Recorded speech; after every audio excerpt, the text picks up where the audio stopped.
அன்புள்ள மிதுன ராசி அன்பர்களே வணக்கம். இந்த வார ராசி பலன்.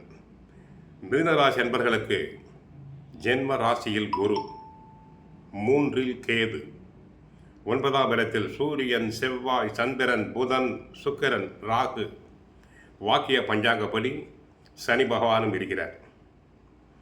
குடும்ப உறுப்பினர்களிடையே சிறு சிறு கருத்து வேறுபாடுகள் தோன்றி மறையும். கணவன் மனைவி இடையே சிறு வாக்குவாதங்கள், பூசல்கள் வந்து போகலாம். புதிய இடங்களுக்கு செல்வதற்கான சூழ்நிலைகள் தங்களுக்கு தென்படும். மறைமுகமான சூழ்ச்சிகளை முறியடிப்பீர்கள். வரவுகள் எந்த அளவுக்கு வருகிறதோ அந்த அளவுக்கு செலவுகளும் தங்களை பின்தொடரும். நீண்ட நாள் பிரச்சனைகளுக்கு தீர்வுகள் ஏற்படும். எந்த ஒரு காரியத்திலும் தாங்கள் ஆர்வம் இல்லாமல் செயல்படுவீர்கள். குடும்ப உறுப்பினர்களுடன் சுப காரியங்களில் தாங்கள் கலந்து கொள்ளலாம். பேச்சு திறமையின் மூலம் தாங்கள் பாராட்டுகளை பெறுவீர்கள்.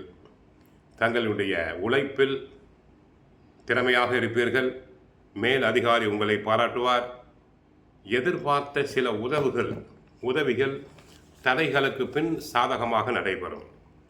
பாக்யஸ்தானம் எனப்படும் 9ஆம் இடத்தில் பல கிரகங்கள் இருக்கிறார்கள். பாக்யஸ்தானம் பலப்பட்டால் எத்தனை சிரமங்கள் ஏற்பட்டாலும் சூரியனை கண்ட பனி போல விலகிவிடும். ஆக பாக்யஸ்தானம் வலுப்பெறுகிறது. அதில் எந்த சந்தேகம் கிடையாது. சுதந்திரமான வாழ்வு தங்களுக்கு கிடைக்கும். நீங்கள் எதிர்பார்த்த வாய்ப்பினை தாராளமாக எதிர்பார்க்கலாம். மிக முக்கியமானவர்கள் உங்களுக்கு உறுதுணையாக இருப்பார்கள்.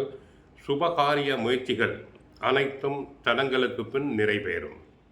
ராசியில் குரு இருப்பதால் சிந்தனை குழப்பம் ஏற்படும். ஏனென்றால் ஜென்ம குரு வனவாசம் என்போம். தாங்கள் இடம் மாறி வேறு இடத்தில் வேலை செய்து கொண்டிருப்பீர்கள். அடிக்கடி மனதில் சிந்தனைகள் தாங்களே குழப்பிக் கொள்வீர்கள். சில சமயங்களில் சற்றும் சிந்திக்காமல் இறங்கிவிட்டு செயலாற்றிவிட்டு கஷ்டப்படுவீர்கள். எந்த ஒரு காரியத்தையும் தாங்கள் திட்டமிட்டு செயல்படுதல் வேண்டும். பண வரவில் ஏற்றம் இறக்கம் உண்டு. திட்டமிட்டு செலவு செய்யுங்கள். 6க்குரிய செவ்வாய் பாக்யஸ்தானத்தில் இடம்பெற்றிருப்பதால் சிலருக்கு இடமாற்றம், வீடு மாற்றம் போன்றவை உண்டு. உத்தியோகத்திலும் சிலருக்கு மாற்றம் உண்டு.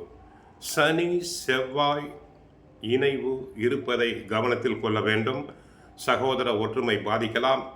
வேலைகள் உங்களை மீறிய தாமதத்தில் கொண்டு சேர்க்கலாம். உழைப்பு அதிகமாகும். ஆக ஒரு பக்கம் சாதிப்பு, சாதனை, மறுபக்கம் சோதனை என்று இருக்கிறது. கலவையான பலன்கள் நடைபெறும். கோவிலுக்கு சென்றால் மகாவிஷ்ணுவை வழிபடுங்கள். வாழ்க வளமுடன், மங்களம் உண்டாகட்டும்.